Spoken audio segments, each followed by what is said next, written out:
Bonjour, bienvenue sur le Seigneur des Arceaux, c'est parti pour une nouvelle vidéo, cette fois-ci consacrée à un joueur, et pas n'importe quel joueur, un joueur français, Bilal Coulibaly, qui a fait ses grands débuts en NBA.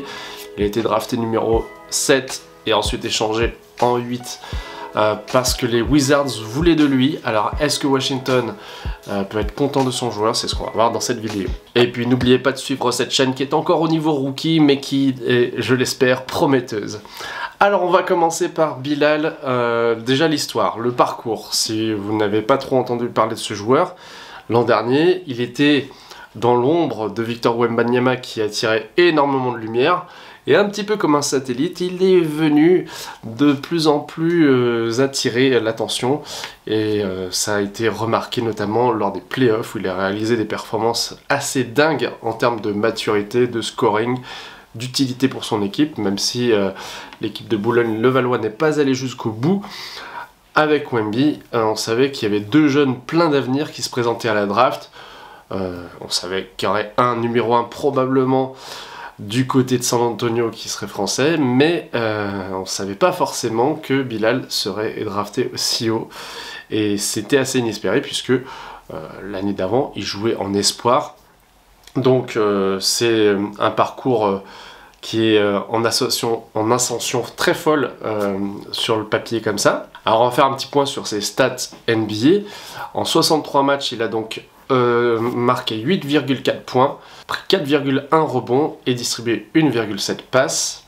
Ensuite, on sait que pour un rookie, notamment très jeune comme Bilal, lui, il est né en 2004. Donc voilà, il a 20 ans tout juste. Et donc, la réussite, c'est important. 43% au général, 34% à 3 points, 70% au lancer franc, ce qui est un petit peu juste, je trouve.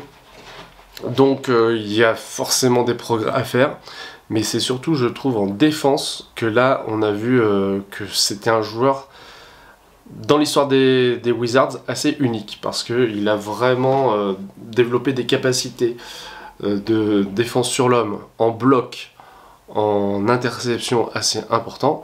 Après, son rôle en attaque, on va le détailler un petit peu plus, mais ça n'a pas été sa force principale cette année. Donc du côté de la défense, Bilal a volé 57 ballons en 63 matchs et a contré 48 fois son adversaire, ce qui est un total plutôt correct, je trouve, pour un arrière, en sachant que quelqu'un qui joue sur le poste 2, en général, est plutôt en dessous de ces chiffres-là.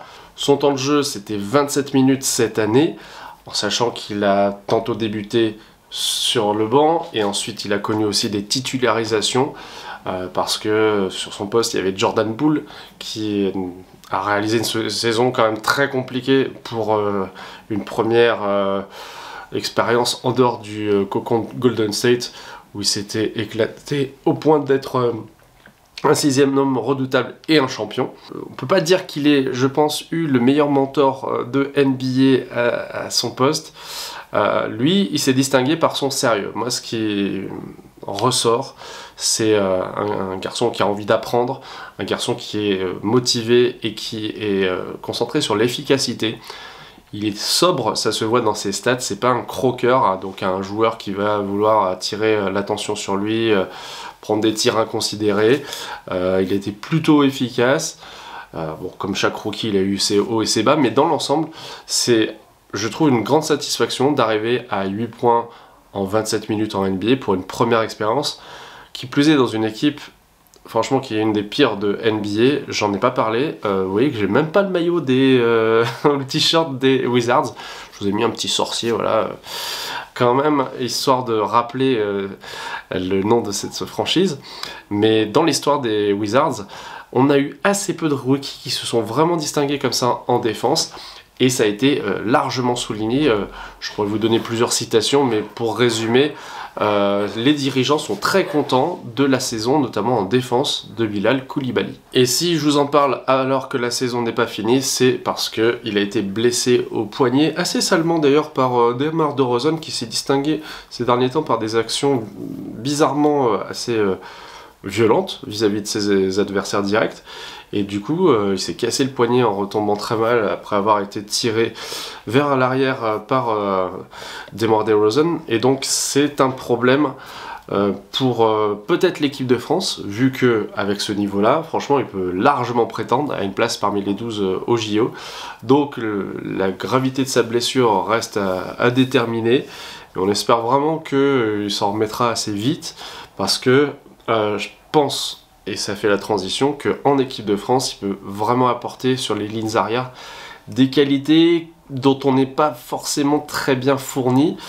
Par exemple, la défense sur l'homme, la bonne lecture de jeu, même s'il est jeune, je pense qu'il est capable de s'intégrer, d'être efficace dans un rôle de 3&D, donc tireur à 3 points et défenseur, d'autant plus que il y aurait des automatismes avec Victor Wembanyama, avec qui il a partagé un an aux Mets de Boulogne-le-Valois. En tout cas, ce jeune joueur, je trouve qu'il n'a pas démérité cette saison. Il a assumé plutôt bien ses responsabilités. Il est encore très jeune, il n'a pas le permis encore, donc il explique aussi de temps en temps que ça peut poser des problèmes au niveau matériel, mais ça va venir. Je pense que contrairement à des joueurs qui ont quitté la ligue ces derniers temps par la petite porte, il a des chances de s'imposer, parce que quand on est bon comme ça d'entrer dans un domaine et qu'on est capable de ne pas faire chuter son équipe quand on entre en jeu, bah, ça peut forcément intéresser son équipe, et j'espère qu'il va se développer. Et vous, est-ce que vous avez vu l'évolution de Bilal Coulibaly par exemple par rapport à l'an dernier, ou est-ce que pour vous il est allé en NBA un peu trop tôt? Ça serait intéressant d'échanger avec vous, et vous pouvez aussi me parler, pourquoi pas, des Washington Wizards, dont j'ai vraiment très peu parlé jusqu'à présent, et pour cause, il y a quand même beaucoup d'autres équipes qui sont pour l'instant sur le Seigneur des Arceaux, mais voilà, c'était l'occasion d'évoquer cette franchise. À bientôt, et merci d'avoir regardé la vidéo.